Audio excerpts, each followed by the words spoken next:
Okay, had no idea how long I was going for. My previous video was 13 minutes, so let's try and run this just a tad bit. So we have register.php here that you have to fill in the forms as accurately as possible, otherwise it won't go through. And once you do fill them in properly, it should update to users. These are the last ones I have made. And so let's make a new one. Let's do video at, where's that? At gmail.com. Username will do video. Password will do password. And then for confirm password, we will get this wrong. Actually, no. Yeah, we'll get that wrong. We'll get that. Register. Passwords do not match. There's an error message. So let's delete the 1, 2, 3. Unless that wasn't for me, but it should have done this. Yeah. Login.php. So after that form is filled out and the button is submitted, SQL queries gather that data and put it into the where is it? The database. So let's refresh this, and there you go. There's video at gmail.com. So and for login.php, another pretty important page, we pretty much just fetch the data here, and it verifies, makes it, in the previous one it also hashes the password, and this verifies the password hash. So once you click this, it should redirect you to the home page, but before it does that, the back end kind of stuff checks and again verifies, sanitizes, validates, and yep, there you go. A welcome message, green for good. Next important one, I guess, is the store.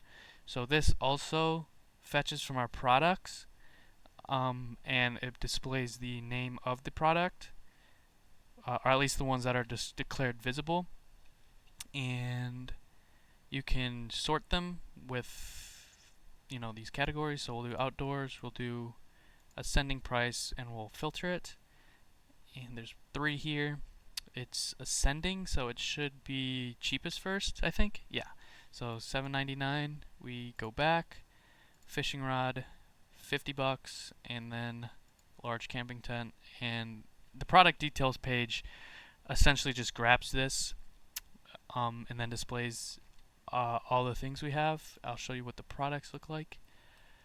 So the script fetches this data. It fetches the relevant data, which is, whatever you clicked on.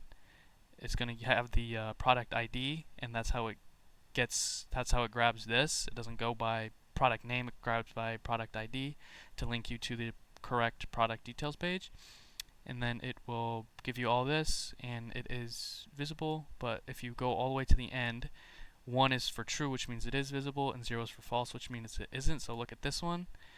That would be the lightsaber, and if we go back to the store, lightsaber is not displayed here. It would only be for the admin, which I can show you in a bit. But let's add some things to our cart. So this will add to our cart, and we're redirected to our cart, product added to cart. So it displays that, and it fetches that, and again it sends you here, makes the database statement. Let's see if I can find cart.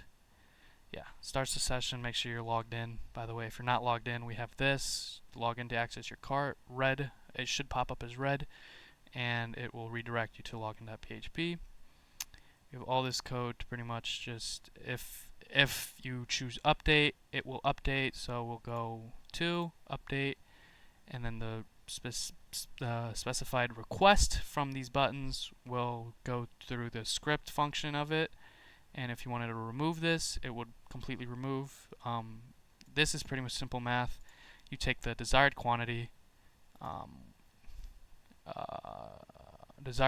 right here.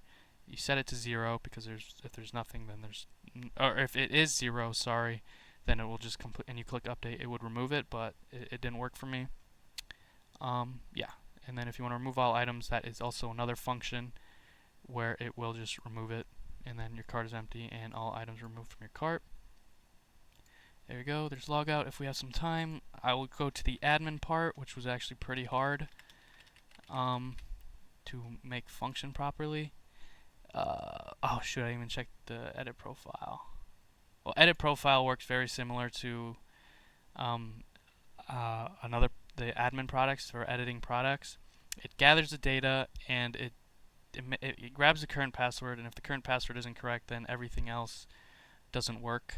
And it uses the update terminology. It uses update, it deletes, it updates, and you click update profile, and the database should change with, or it will change with all these if you wanted to change this. And then add product. Again, this works similar to register.php. It grabs all this and it puts it into the database. And admin products show lightsaber as well. Visibility not visible to the store person, to the user. And you log out. You're logged out. Yeah, try to do it in 5 minutes. Sorry. What were your thoughts on the project? It was fun. Kind of a little challenging, I will say. How has it influenced you? It made me enjoy writing CSS. CSS is kind of fun, just customizing. Um, I wanted to go all out, like just wacky colors, but I think I wouldn't get a good grade if I did that. What was your impression on web development? Not something I would like to do, which answers this. It's not my thing. I've never been too good at coding. And then trying to figure out when something debugs, like this has always been there. I don't know what to do for that. And then whenever something went wrong, I'd get a similar message to this, but obviously with a different warning message. But it would always say where the error was, which was always nice, and it was usually just because I missed a few things, or I just completely wrote it wrong. Is it something that interests you? Not really. Do you ever want to write another website again? If I'm getting paid, yeah, okay. Thank you.